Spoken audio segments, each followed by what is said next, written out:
world of Arthur Blackwood, a cold real estate tycoon, a man who could shift the New York skyline with a single signature, completely collapsed on that fateful night. Lily, his 7-year-old daughter, his little sunshine, the only light in his seemingly perfect yet empty life, was gone. An accident, a moment, and all that remained was ashes. 2 weeks of mourning passed like a nightmare. Blackwood Manor, once echoing with childish laughter, was now submerged in an eerie silence. The staff were given leave. Even the loyal butler, Mr. Thompson, was persuaded to return to hometown to rest. Arthur wanted to be alone. He wanted to immerse himself in pain, in utter solitude, because that was the punishment he set for himself. He hadn't been there when Lily needed him most. With a heavy sigh, Arthur dragged himself towards the main hall. His every footstep echoed in the vast space, like a death knell.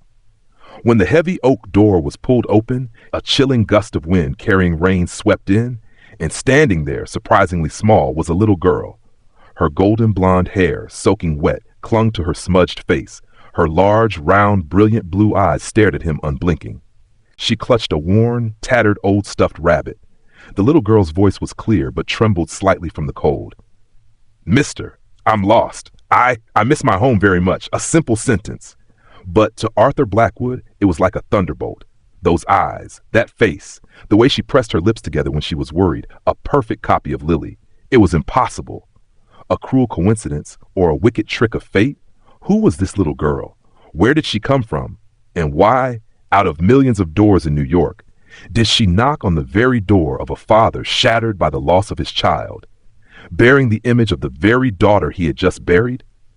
What secret lay hidden behind this sudden appearance? Could this be a miracle, a chance for Arthur to redeem his mistakes? Or was it the beginning of a nightmare even more terrifying than what he had already endured? This story will take you on a journey full of tears, unpredictable twists, and a truth that could change everything. Don't take your eyes off the screen, because what's about to unfold will leave you breathless. Arthur Blackwood felt the ground beneath him sway. His breath caught in his chest. Those brilliant blue eyes, identical to Lily's, were looking at him with innocence and a hint of fear. He had to grip the doorframe tightly to keep from collapsing. How could it be? How could a strange child resemble his daughter in such minute detail? From the light blonde curls at her temples to the way her nose wrinkled slightly when she was worried. "Mister, are you okay?" The little girl's voice pulled Arthur from his chaotic thoughts. She took a small step back, uncertainty clear on her face. Arthur struggled to find his voice, but his throat felt constricted as if someone were choking him. Who are you? Where are your parents?" He stammered, each word coming out with difficulty. "My name is Annie. I don't know where my parents are. I'm very hungry. Can I come inside, mister?" The little girl replied, clutching her stuffed rabbit tighter. A million questions swirled in Arthur's mind. How had this little girl bypassed Blackwood Manor's extensive security system? The driveway to the mansion was a mile long. How could a 7-year-old child walk it alone on this stormy night? And above all, why did he feel such a painfully familiar sensation when he looked at her? "I shouldn't talk to strangers. But you don't seem like a stranger. Do you understand?" Annie suddenly continued, as if reading Arthur's hesitation. No, Arthur didn't understand. Not at all. This whole situation was too absurd, too surreal. But there was something in Annie's pleading eyes, a fragility and loneliness that touched the deepest part of his heart, long hardened by grief. He saw Lily's image in them, a Lily who was scared and needed protection. Slowly, almost unconsciously, Arthur Blackwood stepped back, opening the door wider. He didn't know what he was doing, only that he couldn't leave this little girl outside alone in the storm. "You're very hungry, aren't you, Annie?" he tried to ask, his voice hoarse. Annie nodded eagerly, her eyes brightening a little. She timidly stepped into the vast main hall, her small footsteps echoing on the cold marble floor, yet carrying a strange confidence, as if she belonged there. As the heavy oak door closed behind them, thunder rumbled again in the distance. Arthur Blackwood, the billionaire tycoon, the father drowning in despair, had no idea that the storm outside was only a tiny fraction of the storm of fate that had just swept in his life. Mrs. Higgins, the housekeeper in her 60s, the only one who had insisted on staying to care for Arthur after the tragedy, was cleaning in the kitchen when she heard a noise in the hall. She hurried out and froze when she saw Arthur leading a soaking wet, blonde-haired little girl into the house. Her eyes widened, looking from Annie to Arthur, an unspoken question hanging between them. "Mrs. Higgins, this is Annie. She'll be staying with us tonight. Could you prepare the pink guest room?" Arthur said, his voice a little steadier, but his confusion still evident. Mrs. Higgins hesitated, her gaze fixed on Annie's face, a vague flicker of recognition in her eyes. "Yes, Mr. Blackwood, but perhaps that room isn't quite suitable. It's a bit cold this time of year," she replied, trying to keep her voice calm. She knew exactly which room Arthur meant. The pink guest room was right next to Lily's room, the room Arthur hadn't dared to enter since the day his daughter died. Then any room will do, as long as it's warm," Arthur said, grateful for Mrs. Higgins' perceptiveness.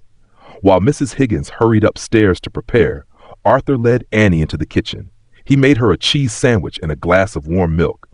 Annie sat on a high stool at the kitchen counter, her small feet dangling, devouring the sandwich as if she hadn't eaten in a very long time. Arthur sat opposite her, watching silently. Every gesture of Annie's, from the way she carefully used a knife to cut the sandwich into small triangles before eating, to the way she wrinkled her nose slightly when she chewed, was strangely like Lily. It wasn't just a random resemblance. It was an almost perfect imitation. "Annie, where did you come here from?" Arthur began, trying to keep his voice very gentle. "I was staying with the Masons. They weren't very nice," Annie said, her mouth still full of sandwich. "The Masons?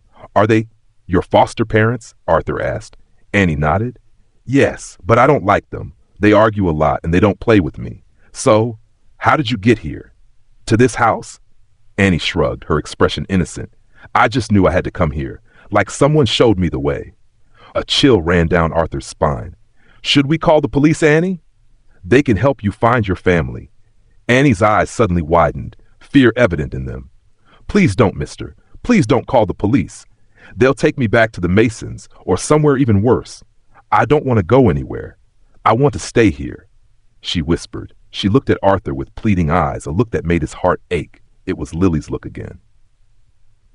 That night, as the storm outside gradually subsided, leaving only the steady drumming of rain on the roof tiles, Arthur Blackwood sat alone in his study. The glass of whiskey in his hand was still mostly full. His mind reeled with memories and unanswered questions. The image of Annie, with her brilliant blue eyes and golden hair identical to Lily's, haunted him relentlessly. 5 years ago, Arthur's life had seemed like a perfect picture. Emily, his beloved wife, whose joyous laughter brightened the entire house. Little Lily taking her first toddling steps right in this very room. His company, Blackwood Holdings, grew phenomenally, becoming a leading real estate empire.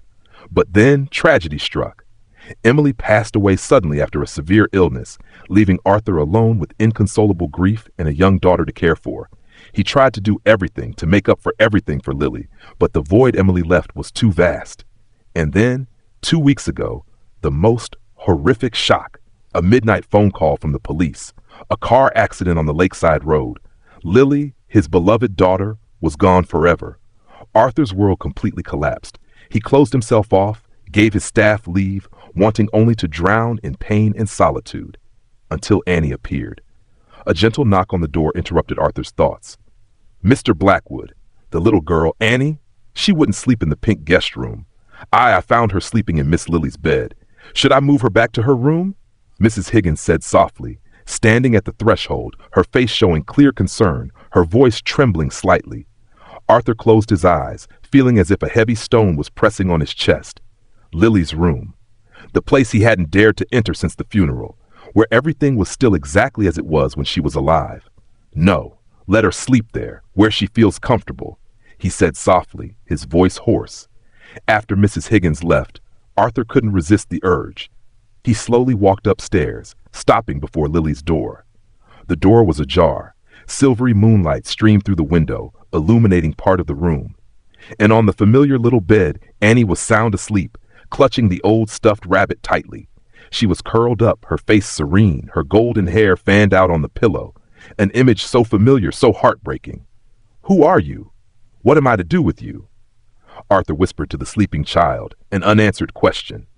As if sensing his presence, Annie stirred slightly, murmuring something in her sleep. A single word, but enough to make Arthur freeze. Home. Tomorrow. Tomorrow I'll call the authorities. I'll do the right thing, Arthur told himself. But tonight, just for tonight, he allowed himself to indulge in this unbelievable comfort, this fragile illusion that death had somehow returned what it had stolen from him. The next morning, early sunlight shone through the large dining room windows. Arthur sat opposite Annie, watching her carefully arrange chocolate chips into a smiley face on her pancake, a habit identical to Lily's. Mrs. Higgins hadn't been instructed to make the pancake that way. Somehow, she had known. Did you sleep well, Annie? Arthur tried to ask, maintaining a normal demeanor. The stars on the ceiling are very bright. I counted 37 stars in all. Annie replied, still drizzling syrup circles on her pancake. Arthur nearly choked on his coffee. 37 glow-in-the-dark stars on Lily's ceiling. It was a special project between father and daughter, arranged in the shape of the Big Dipper and surrounding stars they often saw from their summer cabin in Maine. No one else knew that exact number. Annie, can you tell me more about the Masons? The people who took care of you? Arthur began, his voice cautious. Annie's small shoulders trembled slightly. They weren't good. They only wanted money. What money? The money people gave them to keep me. Annie jabbed a chocolate chip fiercely with her fork. Sometimes they had other children, too. Children who weren't theirs. An icy chill ran down Arthur's spine. The implications in Annie's words were deeply unsettling. Did they hurt you? He asked, trying to keep his voice gentle despite the anger beginning to simmer within him. Annie shook her head. Not really. They just forgot about me a lot. Sometimes there was nothing to eat. Her face suddenly brightened. Can we go to the secret place today, mister? What secret place? Behind the bookshelf in the library, where the toy train is hidden. Arthur felt the room sway slightly. Lily's hiding spot, a small nook behind a false panel in the library bookshelf, was their own special secret. Not even Emily knew about the classic train set he had hidden there for Lily's upcoming birthday. A birthday she would never get to celebrate. How did you know about that place? Arthur whispered, his voice barely audible. Annie shrugged, her expression completely innocent. I just know, like I knew the way to this house. Just then, the main door opened with the familiar jingle of keys. Mr. Thompson, the loyal butler, had returned from visiting his sister. His footsteps echoed in the hall, then stopped abruptly as he entered the dining room and saw Annie. Good Lord, Mr. Thompson exclaimed, his usually composed face now showing utter astonishment. Annie's appearance at the dining table, an astonishingly perfect miniature of the late Miss Lily, left Mr. Thompson, the butler who had served the Blackwood family for 15 years, rooted to the spot. The small suitcase he carried from Vermont dropped to the floor with a soft thud, but no one seemed to notice. His entire attention was fixed on the little blonde girl looking up at him with curious, brilliant blue eyes. Mr. Thompson, welcome back. This is Annie. She will be staying with us for a while. Arthur spoke, breaking the stifling silence. His voice faltered slightly. He knew Annie's presence required a reasonable explanation, but he himself hadn't found one. Mr. Thompson quickly regained his usual professional composure, though astonishment still flickered across his face. He bowed his head. A pleasure to meet you, young Miss Annie. Mr. Blackwood, shall I prepare an additional guest room? That won't be necessary, Mr. Thompson. Annie, she's using Lily's room, Arthur replied. Another flicker of surprise crossed Mr. Thompson's eyes, but he said nothing more, merely collected his luggage quietly and left the dining room, leaving Arthur with his tangled thoughts and Annie continuing her breakfast, seemingly unfazed by the disturbance she had caused. Later, while Annie was exploring the garden with Mrs. Higgins, an activity Lily had also dearly loved, especially by the koi pond and the climbing roses Emily had planted, Mr. Thompson sought out Arthur in the study. His face no longer held its usual composure. Mr. Blackwood, please forgive my forwardness, but that child, little Annie, who is she? The resemblance is truly too strange. Mr. Thompson began, his voice grave. I don't know either, Thompson. She appeared at our doorstep the night before last alone in the storm. He sighed, watching Annie carefully touch a butterfly that had just landed on a rose bush, exactly the way Lily used to. Have you informed the authorities, sir? Surely someone must be looking for her. I'll report it tomorrow, Arthur said, but his voice lacked conviction. With each passing hour, that intention became harder to act upon. Mr. Thompson watched Arthur's back through the window pane, his face etched with worry. Sir, with all due respect, I fear this isn't good for you. The psychologist warned that we might seek substitutes after a great loss. She knows about the train, Thompson. The train hidden in the library. That place, only Lily and I knew about it. No one else. Arthur interrupted suddenly, his voice low. Mr. Thompson froze. He knew very well about the little secrets between father and daughter. That train was one of them. How could a strange child know? That afternoon, as if to further prove the strange occurrences, Annie unhesitatingly led Arthur straight to the secret panel in the library. Her small hand skimmed lightly over the bookshelf surface, then stopped at a spot that even Arthur sometimes took a few seconds to find. A soft click and the panel opened, revealing the classic train set, still intact under a layer of fine dust. How? How did you know these things? Arthur whispered, bending down to look at Annie, his heart racing. I just know. Like I know you're very sad, but not as sad as yesterday, she said simply, looking up at him, her brilliant blue eyes, Lily's eyes, shining with an indescribable wisdom for a 7-year-old. Annie's innocent yet profound words cut into Arthur's heart like a knife. He could no longer deny it. This wasn't a random coincidence, nor was it his imagination fueled by overwhelming grief. Something incredibly special, perhaps even supernatural, was happening. That evening, after Annie was sound asleep, Arthur sat in his study, phone in hand. He had intended to call the police several times, but couldn't bring himself to do it.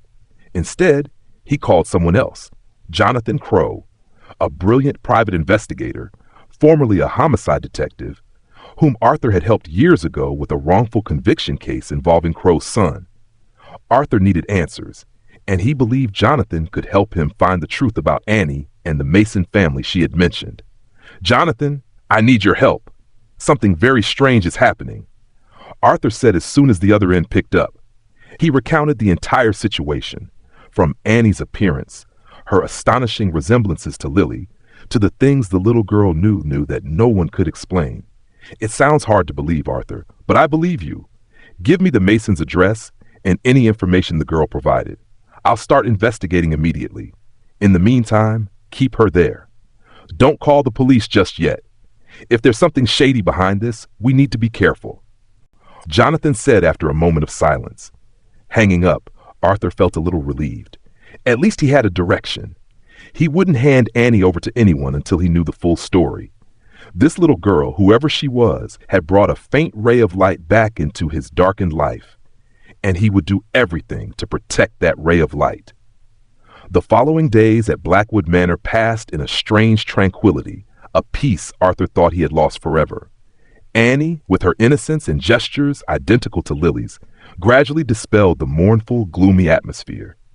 She chattered away, exploring every nook and cranny of the house and garden, and especially, she loved being with Arthur. It seemed an invisible thread bound them together. Arthur, though still harboring doubts and inconsolable grief for Lily, couldn't deny that Annie's presence brought him unexpected comfort. He read stories to Annie every evening, the very books Lily had loved. And Annie, just like Lily, knew the familiar passages by heart, even correcting him when he accidentally misread a word. She knew the exact hiding spots of Lily's secret toys, even the lullaby only Emily, his late wife, had ever sung to their daughter. "How do you know that song, Annie?" Arthur asked, his voice thick with emotion, one evening when Annie softly hummed along to a melody he was unconsciously murmuring. "My mommy sings it to me in my dreams. When I was scared at the Mason's house, I heard Mommy sing." Annie replied, her clear eyes looking at him. These strange things didn't stop at just memories. Annie also displayed habits and preferences identical to Lily's. She liked pancakes with chocolate chip smiley faces, wouldn't eat the crusts of her sandwiches, and could sit for hours playing chess with Arthur, making opening moves only Lily had ever used. Mrs. Higgins and Mr. Thompson, though they didn't say it aloud, also sensed this strangeness. They cared for Annie with utmost devotion, but their eyes always held a mixture of affection, doubt, and a vague hint of fear. Meanwhile, in the city, Detective Jonathan Crowe had begun his investigation. The Mason family, whom Annie had mentioned, proved to be a difficult starting point. They seemed to have vanished from the address Annie provided. The neighbors didn't know much about them either, only saying they were an unsociable couple who occasionally had different children staying with them for short periods before leaving again. These people seem professional at living off the grid, Arthur. Their records are nearly blank, not much information online, no long-term official registrations anywhere. But I'm following a few leads. It seems they've moved through several states in recent years, Jonathan reported over the phone. Jonathan also began to delve deeper into Lily's accident. The police report concluded it was a simple traffic accident due to bad weather and poor visibility. There were no signs of foul play. But Jonathan, with his experience as a former homicide detective, always harbored skepticism towards overly simple conclusions.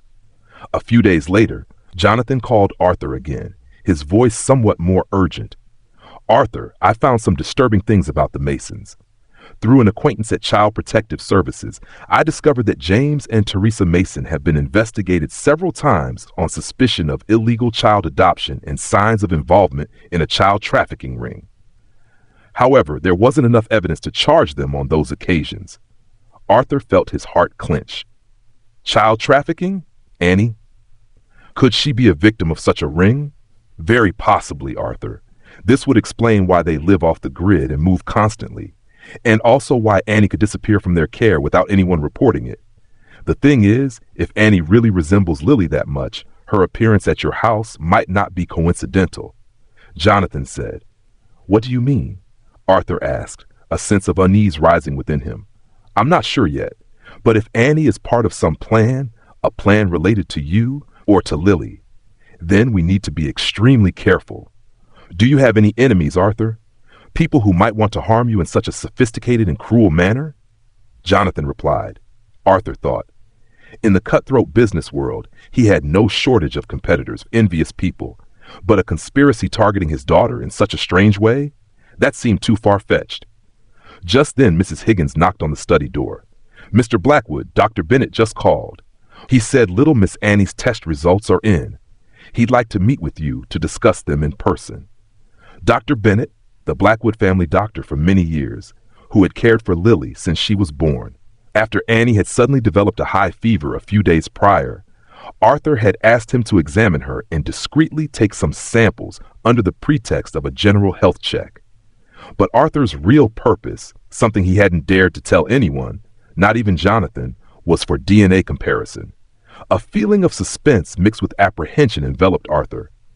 These results could bring the answers he yearned for, or they could thrust him into an even more terrible truth. Arthur Blackwood felt his heart beat faster as he entered the living room.